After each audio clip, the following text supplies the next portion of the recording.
ठीक है, तो अब अपन एक और नेक्स्ट फिनोमिना स्टार्ट कर रहे हैं। जिसे अभी तक आपने जो जो फिनोमिना स्टडी करे हैं, उसमें से आपने रिफ्लेक्शन ऑफ लाइट स्टडी किया है, रिफ्रैक्शन ऑफ लाइट स्टडी करा है, इंटरफेरेंस ऑफ लाइट आपने स्टडी कर लिया। अब हम बात कर रहे हैं डिफ्रैक्शन ऑफ लाइट की। ठीक है, डिफ्रैक्शन ऑफ लाइट की जब अपन बात करेंगे, तो डिफ्रैक्शन को समझने के लिए मैं आपको एक एक एग्जाम्पल देता हूँ। मतलब एक एग्जाम्पल इस तरह से, मान लो कि आप अपने कमरे में बैठे हो, अपने रूम में बैठे हो, और हॉल में किसी ने म्यूजिक सिस्टम चलाया हुआ है। ठीक है, हॉल में किसी ने म्यूजिक सिस्टम चलाया हुआ है, और आप अपने रूम में भी एक कॉर्नर में बैठे हो, बिल्कुल कॉर्नर में। तो अगर उन्होंने म्यूजिक सिस्टम चलाया है, तो क्या आपको साउंड सुनाई में आएगा क्या, उसका म्यूजिक सिस्टम का साउंड सुनाई में आएगा या नहीं आएगा? बोलो यस के नो। नहीं बोलो। आएगा सर। नहीं सुनाई में आएगा, गेट खुला हुआ है तब भी नहीं आएगा। अच्छा गेट खुला हुआ है, सॉरी, आ जाएगा। गेट खुला हाँ सर। और लगा भी होगा तब भी थोड़ा तो साउंड आएगा ही सही आपके पास। मैं हाँ इसे सर। कह रहा हूँ हाँ सर। कि गेट है, मान लो एक आपका हॉल है, कमरा है, ड्राइंग रूम है, और आप अपने रूम में हो और एक कॉर्नर में हो। तो जो साउंड वेव्स आ रही है ना, तो साउंड वेव्स आप तक भी पहुंच रही है। तो क्या आप उस जो सोर्स ऑफ साउंड था, उससे बिल्कुल स्ट्रेट लाइन में बैठे हुए थे क्या? आप तो साइड में बैठे हुए हो ना। नहीं तो नहीं बैठे थे साइड सर। में बैठे हुए हो आप तो आप ये कह सकते हो कि जो साउंड वेव्स है वो आपकी तरफ बेंड होती हुई आ गई। कह सकते हो कि ऐसा? हाँ सर। हाँ सर। ऑब्वियसली बैंड हुई होगी, तभी तो आप तक पहुंच गई ना वो साउंड वेव्स। तो साउंड वेव्स ट्रेवल करती हैं इस तरीके से, और वो बड़ी आसानी से। आपका गेट इतना बड़ा है, तो जो गेट को अपन ओपनिंग ओपनिंग कह सकते हो, या उसको आप एपरेचर भी कह सकते हो। क्या कह सकते हो? एपरेचर। एपरेचर मतलब ओपनिंग होता है। तो वहां से वो साउंड वेव्स आई और ट्रेवल करके आप तक आ गई। ठीक है, बट अगर आप एक बार एक ऐसा केस करो कि अपने अपने रूम की लाइट बंद कर लेना, अपने रूम की लाइट बंद कर लेना, और उस ड्राइंग रूम में जो है आपके लाइट ऑन रखना। ठीक है, और आप वापस उसी कॉर्नर में बैठ जाना। क्या लाइट आप तक पहुंच सकती है क्या? मतलब मैं कुछ ऐसी नो एक्टिविटी सर। बता रहा हूं नो जो सर। आप परफॉर्म करके देख सकते हो। लाइट आप तक नहीं पहुंचेगी, आपको शेडो जरूर दिख जाएगा। शेडो दिख जाएगा, है ना, दरवाजे का शेडो दिख जाएगा, ऐसे एक लाइन यू दिखेगी शेडो। काफी जगह आप ये फिनोमेना ऑब्जर्व भी कर सकते हो, है ना। तो अब गेट तो अपना रेक्टेंगुलर है, तो लाइट को बिल्कुल सीधा बनाना चाहिए था, नहीं बनानी चाहिए था उसकी? जो लाइट आपका गेट जहां से ओपन है, उतने हिस्से में लाइट लाइट आ जाएगी, बाकी जगह तो अंधेरा ही रहेगा, है ना। तो मैं कहने हाँ का सर। मेरा ये मतलब है कि जो ये दो एग्जाम्पल मैंने आपको दिए हैं, इन दो एग्जाम्पल्स में आप ये देख सकते हो कि साउंड वेव्स तो बैंड हो रही है, बहुत सिग्निफिकेंटली बैंड हो रही है, पर जो लाइट वेव्स होती है वो इतना सिग्निफिकेंटली बैंड नहीं होती, पर फिर भी बैंड तो होती ही है। कुछ अमाउंट में तो बैंड होती है नहीं होती? ठीक है, जैसे अगर अपन यहाँ पर, मैंने ये जो डायग्राम यहाँ बनाया हाँ हुआ है सर। आपको, ये सोर्स है, एस क्या है? सोर्स है। एस क्या है? यहाँ पर सोर्स है। ठीक है, और ये ओपनिंग दे रखी है मैंने, ए बी जो है वो मैंने एक ओपनिंग दे रखी है, और यहाँ पर लगा रखी है स्क्रीन। तो आप देखो कि शेडो बनेगी इसकी। शेडो, ये ए डैश एक्स यानी ए डैश एक्स इधर ऊपर शेडो होगी, इधर बी डैश वाई की तरफ शेडो होगी, और ये पूरा जो है ये ए डैश बी डैश वाला जो पार्ट होगा वो क्या होगा? इल्यूमिनेट होगा। क्या होगा? इल्यूमिनेट होगा। आ रही बात समझ में? ये वाला पार्ट क्या होगा? हाँ सर। इल्यूमिनेट होगा, है ना।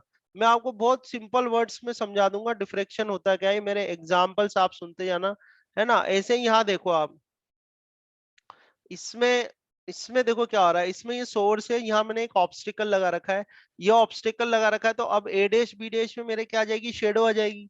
ए डैश बी डैश वाला जो पार्ट है उसमें शेडो आ जाएगी, और ए डैश एक्स यानी ए डैश एक्स के ऊपर की तरफ, और बी डैश वाई इधर की तरफ, यहाँ पर ये जो पार्ट होगा ये क्या होगा? इल्यूमिनेट होगा। होगा नहीं होगा? ठीक है, समझ में आ रही है हाँ बात? सर।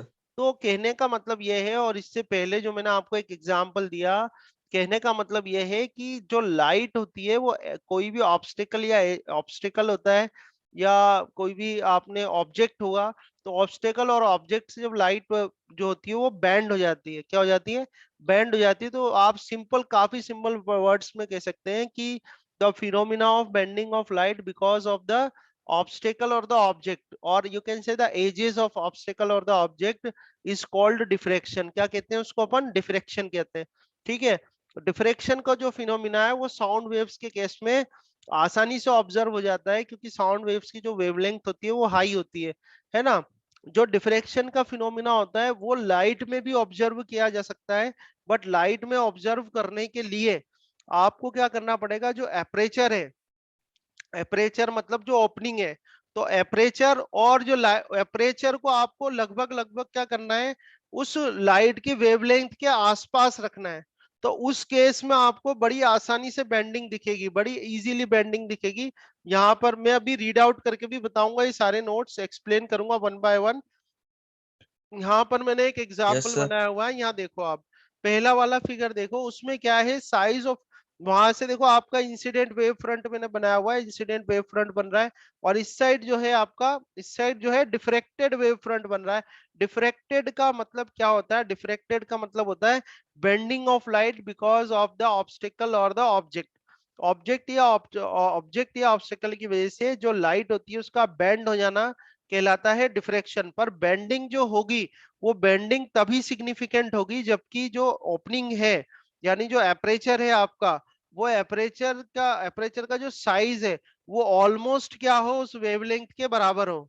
जो लाइट की वेवलेंथ है उसके क्या हो, ऑलमोस्ट बराबर हो, ठीक है, उसके नियर, अब नियर उसके आसपास हो। अगर आपकी ओपनिंग जो है वो लार्ज है, अगर आपकी ओपनिंग जो है वो लार्ज है, यस सर। और लार्ज है as compare to wavelength of light, तो आप डिफ्रेक्शन को इतनी आसानी से ऑब्जर्व नहीं कर सकते। You can not observe the diffraction of the light waves very easily if the size of your aperture is very large as compared to the wavelength of the light। ठीक है, light की जो wavelength है, light रे की जो wavelength है, उससे अगर ज्यादा हुआ आपका एपरेचर, या काफी ज्यादा हुआ, तो आप लाइट वेव्स के केस में जो है डिफ्रेक्शन को ऑब्जर्व नहीं कर सकते, इजीली ऑब्जर्व नहीं कर सकते। But in case of sound waves you can observe, ठीक है, because the wavelength of the sound waves is much larger as compare to light waves. ठीक है, ये भी पॉइंट में डिस्कस करूंगा, डेटा भी दूंगा उसका।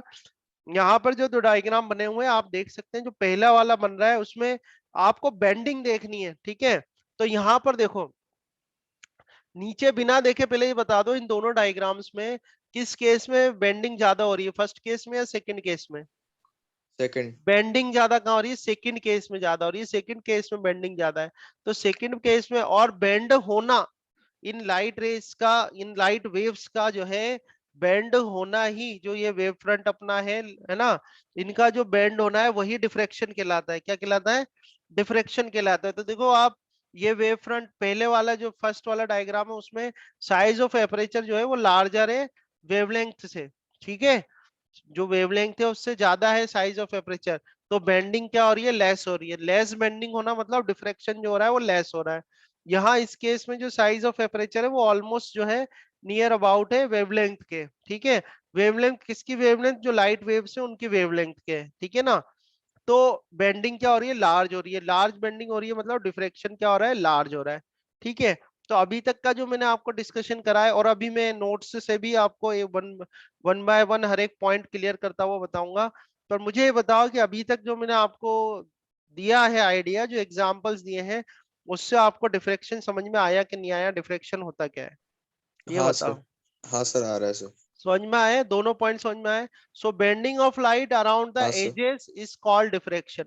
पहली बात तो ये ध्यान रखना, bending of light around the edges is called diffraction, पहली बात। दूसरी बात, लाइट वेव्स के केस में जो डिफ्रेक्शन होगा वो किस पे डिपेंड करेगा, तो लाइट वेव्स के केस में जो डिफ्रेक्शन होता है वो डिपेंड करता है एपरेचर पे, यानी ओपनिंग पे। जो ये बना हुआ यहाँ पर जो आपको एपरेचर दिख रहा है, एपरेचर का अगर साइज जो है वो जितनी ज्यादा वेवलेंथ नैरो उतना ज्यादा ना, बेंडिंग। हाँ, जितना उसके लाइट वेव की वेवलेंथ के नियर होगा उतना ही ज्यादा बेंडिंग होगी, यानी कि उतना ही ज्यादा क्या होगा, डिफ्रेक्शन होगा। बोलो समझ में आई बात, क्लियर है? सर ये नियर होगा वाला मतलब? नियर मतलब इस वेवलेंथ, लाइट जो लाइट वेव के वेवलेंथ के बराबर होगा, बराबर या उसके पास हो, ठीक है, उतनी ही ज्यादा बेंडिंग होगी। अगर लार्ज होगा तो बेंडिंग कम हो हाँ जाएगी, सर। ये है बात। एपरेचर, एपरेचर मतलब ये ओपनिंग जो है इसको एपरेचर कहते हैं। ये जो होल है ना यहाँ पे, ये इस होल की जो ओपनिंग है इसको एपरेचर कहते हैं। देखो यहाँ एपरेचर कम है, यहाँ एपरेचर ज्यादा है। आया समझ में? तो एपरेचर कम होना चाहिए ना सर? हाँ, तो कम होने चाहिए ना। कम मतलब हाँ सर। वेवलेंथ के पास होना चाहिए उसकी, जो लाइट वेव हाँ की हाँ। वेवलेंथ है उसके पास होना चाहिए, ठीक है। तो ये है। तो अब एक बार मैं नोट से और करवा देता हूँ आपको, नोट से और एक बार डेफिनेशन से और। तो ये तो एक परफेक्ट डेफिनेशन दी हुई है आपको बुक की, the phenomena of bending of light around the corners of small obstacles or apertures, ठीक है, and its consequent spreading into the regions of geometrical shadow is called diffraction of light। तो सबसे पहले तो यही समझा देता हूँ, मैंने काफी लेक्चर अभी 5-10 मिनट में आपको जो दिया है वो यही दिया है कि भाई जो ऑब्स्टेकल्स हैं, जो है ना स्मॉल ऑब्स्टेकल्स हैं या एपरेचर्स हैं, वहां बेंडिंग जो हो जाती है लाइट की, ठीक है, the bending of light is called diffraction of light. दूसरा जो पार्ट है इसमें, the consequent spreading into the regions of geometrical shadow. इसका क्या मतलब है? तो इसका मतलब ये है कि आप देखो यहाँ पर जो इल्यूमिनेशन होगा वो कहाँ होगा? एडेश बीडेश में होगा। एडेश बीडेश में इल्यूमिनेशन होगा, पर एडेश एक्स और एडेश एक्स की तरफ और बीडेश वाई की तरफ क्या होना चाहिए? ब्लैक रहना चाहिए, बिल्कुल इल्यूमिनेशन होना ही नहीं चाहिए। पर क्या होता है, ज्योमेट्रिकल जो शेडोज होती हैं उसके पास में भी थोड़ा सा जो है लाइट जो है वो बैंड हो जाती है, बैंड हो जाएगी, है ना। लाइट रे सीधी सीधी यहीं तक ही रहनी चाहिए, और वो बैंड हो जाएगी, थोड़ी हाँ लाइट सर। इधर भी आ जाएगी, इन शेडोज में भी आ जाएगी। तो इसको अपन बोलते हैं डिफ्रेक्शन। आया समझ में? ठीक है। So yes sir. अब ये इसको और एग्जांपल्स और समझाता हूँ कि consider a narrow aperture A B, एक नैरो एपरेचर है ए बी, ठीक है, illuminated with light from source, source है अपना S, X Y is a screen, तो ये एक्स वाई आपकी स्क्रीन हो गई, ठीक है, placed at large distance from A B, A B जो है, ए बी जो अपना एपरेचर है उससे लार्ज डिस्टेंस पर ये स्क्रीन रखी हुई है, ठीक है। तो अब इसमें होगा क्या, डायग्राम आई होप आपको पीछे समझ में आ ही रहा होगा, ठीक है। इसमें होगा क्या कि according to linear propagation of light, ठीक है, लाइट कैसे ट्रेवल करती है? लीनियरली प्रोपगेट करती है। तो according to linear propagation of light only the portion A dash B dash of the screen should be illuminated, ठीक है। होना क्या चाहिए, लीनियर प्रोपगेशन ऑफ लाइट के अकॉर्डिंग खाली ए डैश बी डैश वाला जो पार्ट है वो इल्यूमिनेट होना चाहिए, but some part of A dash X and B dash Y is also illuminated, ठीक है। However it is seen that light enters the region of geometrical shadow beyond a dash b dash and the shadow is not sharp, ठीक है। कुछ light कहाँ enter हो जाएगी? ए dash x और B dash Y में भी। अब वहां कैसे एंटर हो गई? ऑब्वियसली यहाँ पर ये क्या हुई होगी, बैंड हुई होगी, तभी वो यहाँ पर भी पहुंच गई, ठीक है। कहाँ से हाँ बेंडिंग सर। स्टार्ट होगी? यहाँ से, ये जो एपरेचर है ना, यहाँ से बेंडिंग स्टार्ट होगी। तो होना तो ये, जहाँ ये जो सरफेस है इससे सीधी लाइन बनाओ, तो ये ए डैश, और इधर से सीधी लाइन स्ट्रेट लाइन बनाओ बी डैश, तो ए डैश बी डैश ही इल्यूमिनेट होना चाहिए था। पर ये क्या है, इधर एजेस पर क्या होगी, लाइट बैंड हो जाएगी थोड़ी, और बैंड होने की वजह से ए डैश एक्स वाला जो रीजन है और बी डैश वाई वाला जो रीजन है, यहाँ पर भी लाइट जो है वो, यहाँ पर भी लाइट बैंड होके पहुंच जाएगी, ठीक है। तो ज्योमेट्रिकल शेडो में भी इंटर हो जाएगी, और इसी को अपन बोलते हैं डिफ्रैक्शन, ठीक है।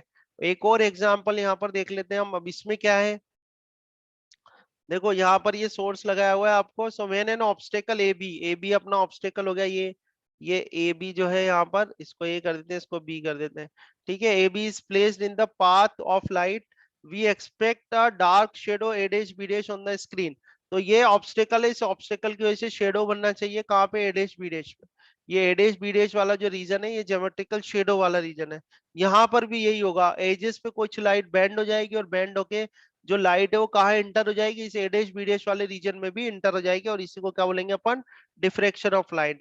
Okay, so we expect a dark shadow A dash B dash on the screen, however we observe a circular bright band at the centre, ठीक है, surrounded by dark and bright rings alternately, this shows light bands around the edges, ठीक है। तो ये दो example मैंने यहाँ पर डिस्कस करें, कि आई होप आपको समझ में आ गया होगा, आइडिया हो गया होगा डिफ्रेक्शन ऑफ लाइट का। आया समझ में? हम्म, हाँ आइडिया सर। तो हो रहा है, समझ यस में आ सर। रहा है। ये मैंने अभी जस्ट आपको हाँ एक्सप्लेन कर ही दिया है ना।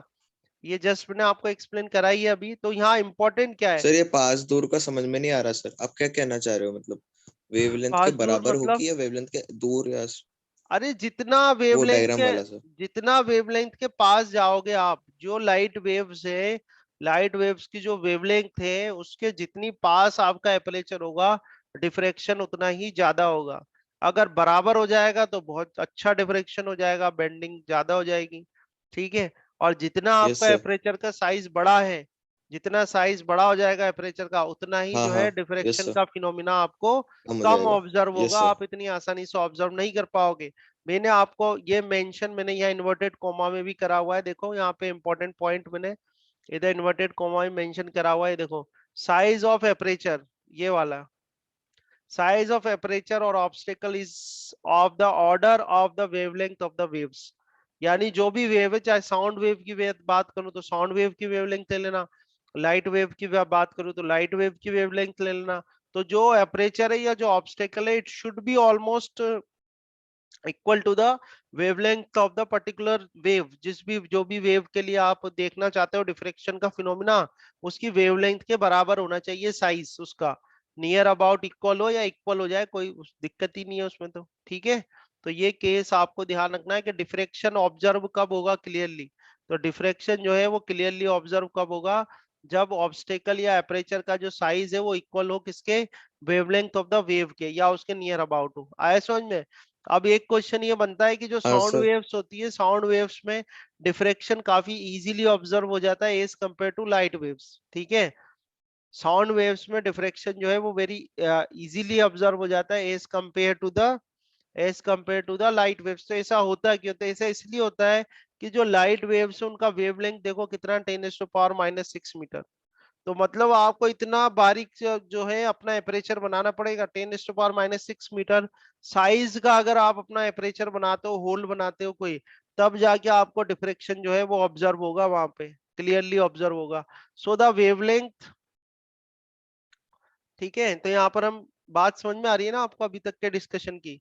सो द वेवलेंथ ऑफ लाइट कितना है, 10⁻⁻⁶ मीटर है, is much smaller than the size of the object around us, so diffraction of light is not easily seen. ठीक है, नॉट इजीली सी, आप आसानी से नहीं देख सकते, जबकि sound wave has a large wavelength and they get easily diffracted by the objects around us. बात समझ में आई नहीं आई अभी तक के डिस्कशन की?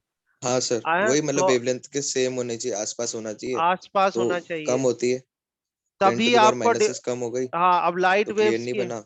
हाँ बहुत कम है। अब इतने इस साइज का आपको एपरेचर बनाना पड़ेगा, जो कि थोड़ा डिफिकल्ट है। नॉर्मल आप कोई प्रैक्टिकली करे, एक्सपेरिमेंट करे तो बना भी ले, पर नॉर्मली आप ऑब्जर्व नहीं कर सकते। ये कह रहे हैं कि नॉर्मली जो डिफ्रेक्शन है साउंड वेव्स के केस में इजीली ऑब्जर्व हो जाता है as compare to the light waves. समझ में आया? तो उसका आंसर क्या करोगे कि लाइट वेव्स की जो वेवलेंथ है वो मच लार्जर होती है as compare to sound waves की जो वेवलेंथ है as compare to light waves. तो साउंड वेव्स में डिफ्रेक्शन जो होता है वो इजीली ऑब्जर्व हो जाता है as compare to light waves. आई बात समझ में? क्लियर है हाँ सर। अभी तक का डिस्कशन? तो ये अपना फंडामेंटल डिस्कशन था डिफ्रेक्शन के ऊपर, जो कि आपको आना चाहिए, क्योंकि आगे जाके आप डेरिवेशन करते हो या कोई भी कॉन्सेप्ट स्टडी करते हो तो एटलीस्ट माइंड में क्लियर होना चाहिए कि डिफ्रेक्शन हो क्यों रहा है और क्या होता है डिफ्रेक्शन। ठीक है, तो इतना आपको स्टडी करना है, इसको लर्न करना है अच्छे से। आ गया यहाँ तक समझ में? आगे चले? यस सर, आ गया। ठीक है, हाँ सर। चलो।